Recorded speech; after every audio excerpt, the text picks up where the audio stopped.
Hello and welcome to another Purveyor of Light photo critique. This is part 2 of our post-processing. If you haven't had a chance to look at part 1, I recommend you go back and watch part 1 first. This is part 2 and we are continuing on with the photo retouching, and in this episode we're going to be removing the braces from this young lady. So let's go ahead and jump right in. Okay, so we're going to go ahead and create a new layer, and we're going to get a little uncomfortable about zooming in, but the more you zoom in, the better it's going to be. Now I'm zooming in at 600%. So you can see we're already starting to pixelate and but it makes it easy for working on the teeth. Okay, and I'm going to take the clone stamp tool and sample, and then just keep sampling. Okay, and just don't rush it. Okay, take your time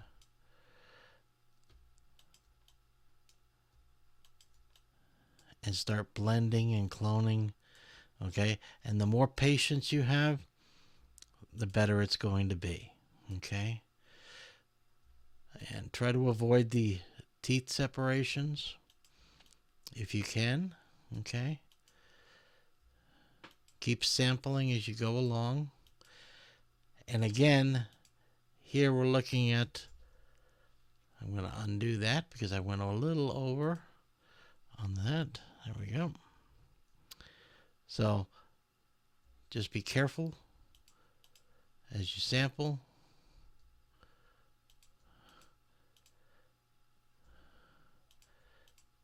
And sometimes you may have to sample over.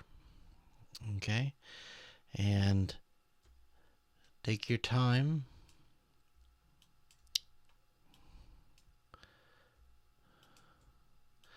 And keep sampling. I like to go up and sample and then come down with a brush stroke and then do a sample across, kind of smooth it out.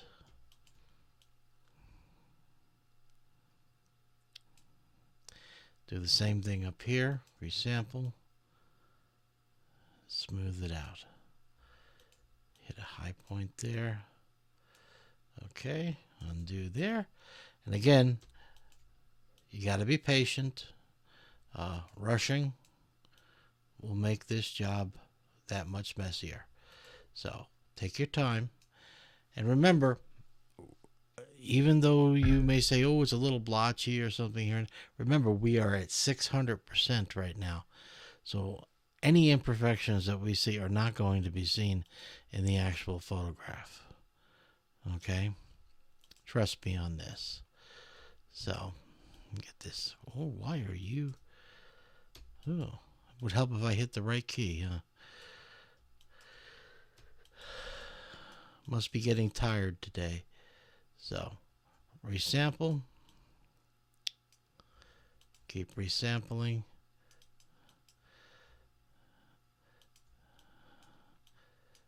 Just be careful.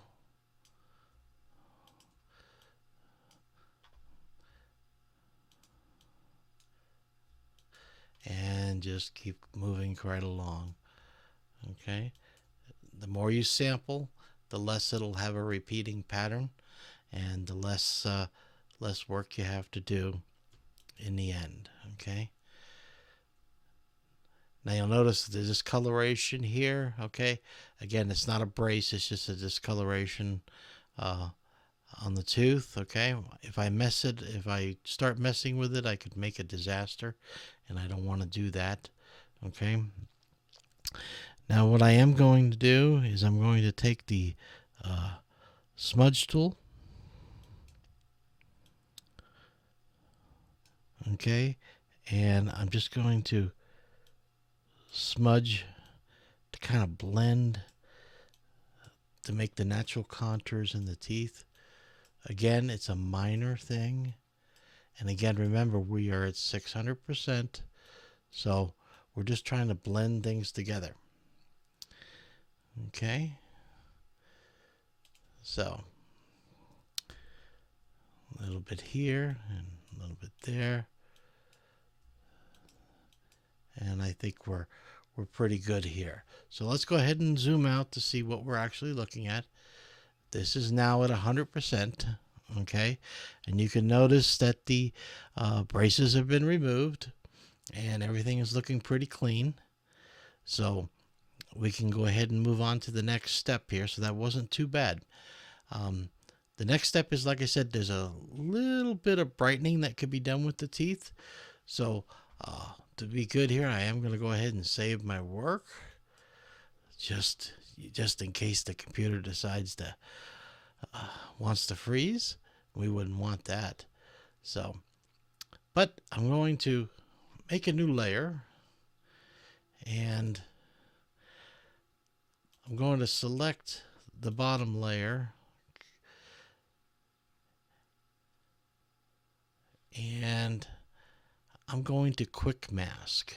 Actually, I'm going to change my default colors, and then I'm going to do a quick mask.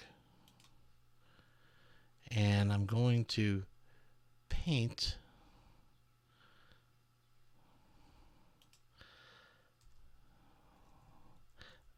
the teeth. Now, bear in mind that I'm doing this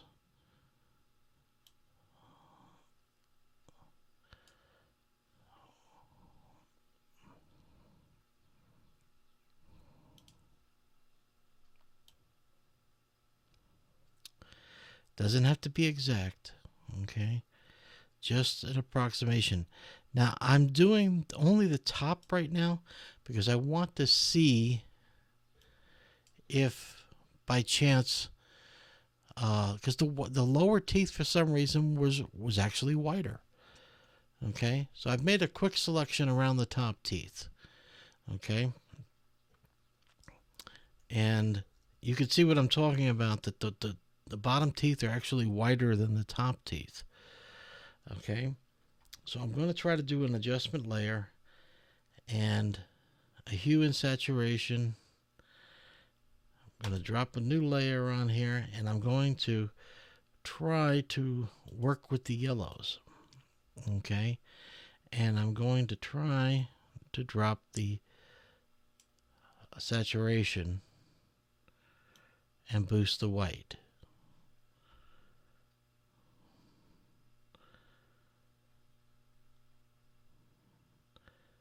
Okay, and that may be a little bit too much, but let me see here. I think that's a little too bright. So we're going to take it here, and I'm going to bring a little of the yellow back in, just because I want it to match her natural teeth as well. Okay.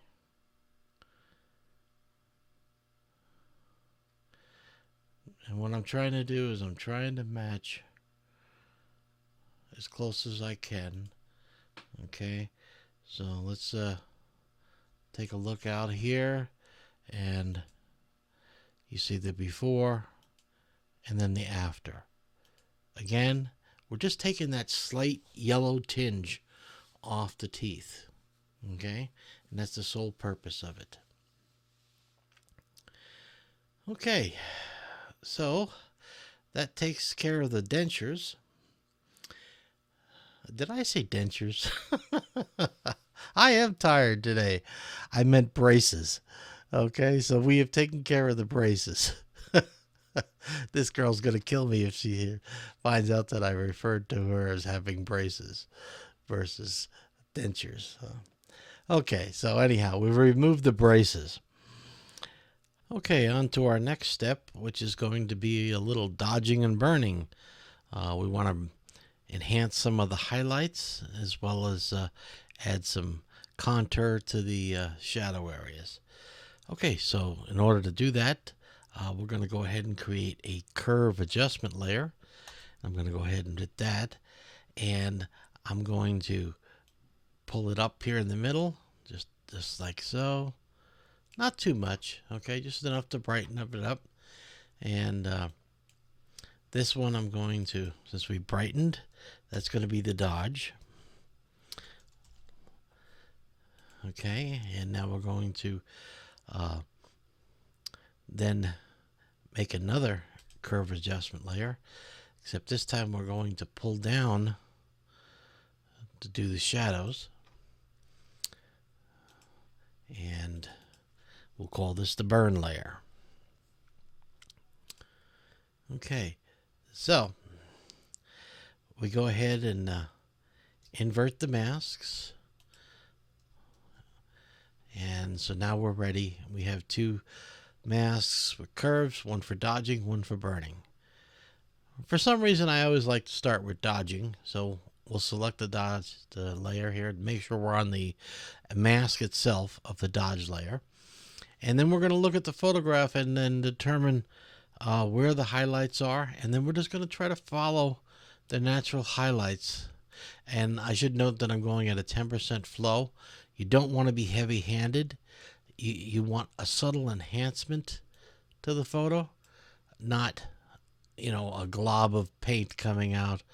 Okay, so I'm just following her natural highlights in her hair, okay, to bring out those natural highlights. And again, we're only doing with a 10% flow, so everything is going to be gradual, and just hit the highlight areas and take your time. Okay, and remember, you're going to look at this after your eyes get accustomed, and you're going to go, oh, I don't really see anything. But believe me, when you turn on the before and after, you're going to see that it makes a huge difference, even at 10% flow. Okay, so just go ahead and follow the highlights. Okay, and the main thing is I want to make these highlights in her hair pop out. Okay, so I'm just very carefully finding these pop outs, and I'll turn it off and on, and you can look at her hair. If you look at the side of her hair here, okay, turning it off and turning it back on, you can see how much it makes a difference in the hair. And this is what's going to make your final portrait that much better. So now we go to the burn layer, and now we're doing just the opposites. We're actually going for the shadows. Okay, now we look here at the ridge of the eye. There's a shadow area. There's a shadow here. There's a shadow underneath the cheekbone. Okay, there's a shadow underneath the chin ridge here. There's a shadow under the chin, a little bit in the collarbone. Okay, these are the natural areas where we want to go. Again, we don't want to be heavy-handed, so we're only going to do 10%. Okay, so we'll start off and put a little here, a little define, come in under the cheek, do a little define there, and here, a little under this. Okay, a little bit in the clavicle area. Good. Okay, and again, you don't want to be heavy-handed. All right, so turn it on and off, and you can see if you look at her cheekbones, for example, you can see we've defined them more just by doing the dodging and the burning. Okay, it adds more definition to the face, and so you can really sculpt it. Okay, but she's such a young, beautiful girl. She doesn't need much sculpting. Okay, and I think that's just enough to enhance the photograph right there. So that'll cover the dodge and burn. And I just quickly look over the image here to see if we need any other touch-ups. We've done the skin, we've done this. Okay, the other thing I may do here is just the lips. Okay, the lips, they're nice, but maybe we could turn around and just do a little bit of a hue and saturation layer. So I'll bring another hue and saturation layer, and we'll just pump it up until we see what we like. Looking at the lips, okay?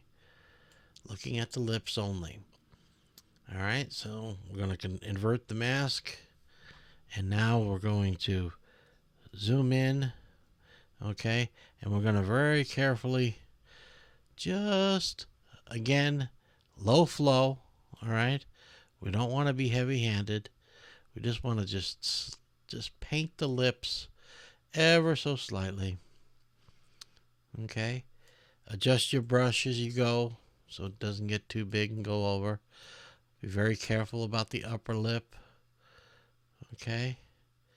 Follow the ridge line along, and let's see, just a slight change, maybe a little more,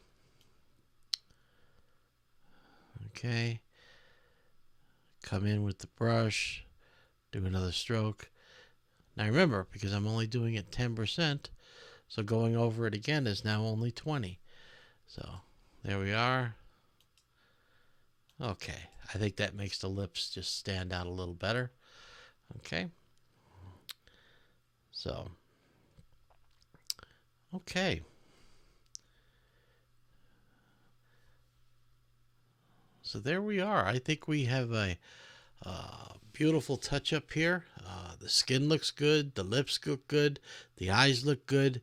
The highlights in the hair looks good. The details in the dress. I think we are done as far as touching up the model. Okay. We now need to turn all our attention to segment 3, which is going to be dealing with the background. Okay. So be sure and tune in for part 3 of this tutorial, and take care.